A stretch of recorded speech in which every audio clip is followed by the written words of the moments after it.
People still say it to my face. Every time I would just like laugh it off and be like, yeah. Now I just say I run a media company. I'm the marketer, the copywriter, the editor, the photographer, the videographer, the salesperson, the analyst. And on top of all of that, I'm the CEO of a company where I'm also the product.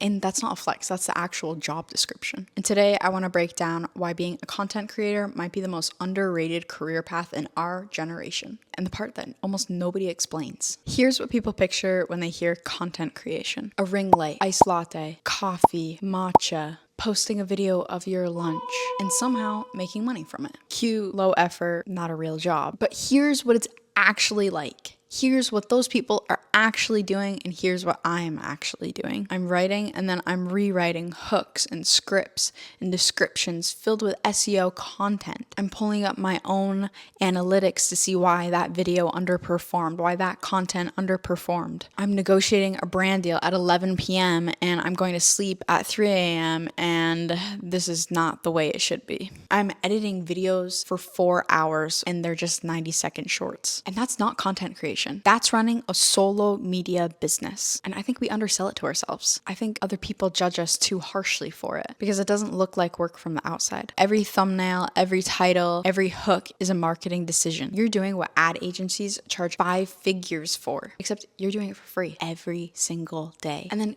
getting instantly graded and judged by the algorithm. You have captions, you have scripts, you have hooks. That's all copywriting. Every brand deal pitch, every link in bio, every call to action. That's sales. You're closing deals on your own company. You're closing deals in your own comment section. Filming, lighting, editing, that's an entire production system. It's an entire department run by one person, and they're usually doing all of this on a laptop in their bedroom at like 1 a.m. So if it's genuinely this skill heavy, why does it get dismissed so much, you might ask? A few months ago, I went to the doctors in Bologna, Italy, and I found the only American English-speaking doctor who could help me with something. He was so old and so out of touch with, I think, like reality, that he found like he was going through a 2010 dictionary to find different medications and different like body parts and stuff. It was so weird. But one of the questions he asked me was, what do you do for a job?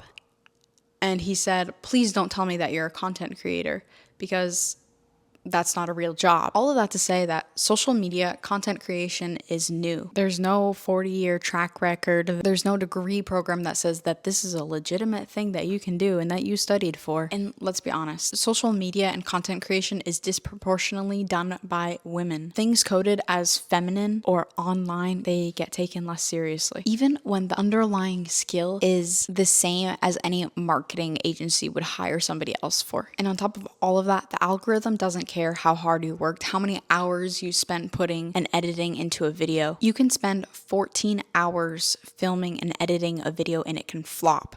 You can spend 15 minutes grabbing your phone and recording yourself and it can be something that changes your life. That inconsistency messes with your head. The creators who make this sustainable, the creators who constantly do this and create something gigantic out of it, they're showing up every single day and believing in themselves. They're the same ones who are treating this content creation as a business with systems, with a content calendar, with a plan, with an agenda. And every day they try to actually understand their audience. They're giving to their audience so they can grow themselves. So next time someone asks, what do you actually do? Here's how I would reframe it, and here's what I would encourage you to reframe it as. Because you're not just posting cute little things. You're running an entire business. You're running marketing, sales, data, production, and you're doing it all solo with a live audience grading and judging you every single day. And there's no boss coming to tell you what to do next or what to do later. That's not easier like a traditional job. It's not easier to not have a boss. And in fact, I think in some ways it makes it harder because on top of everything, you also have to be your own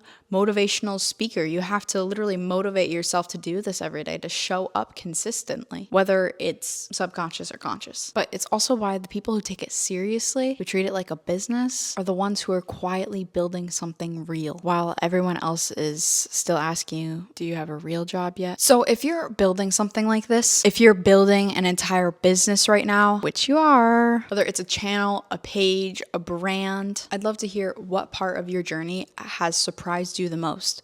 What has been the most difficult thing for you? And has it been difficult telling other people that, no, this is a real business. This is the real deal. And if this reframed how you see content creation, even just a little bit, please subscribe.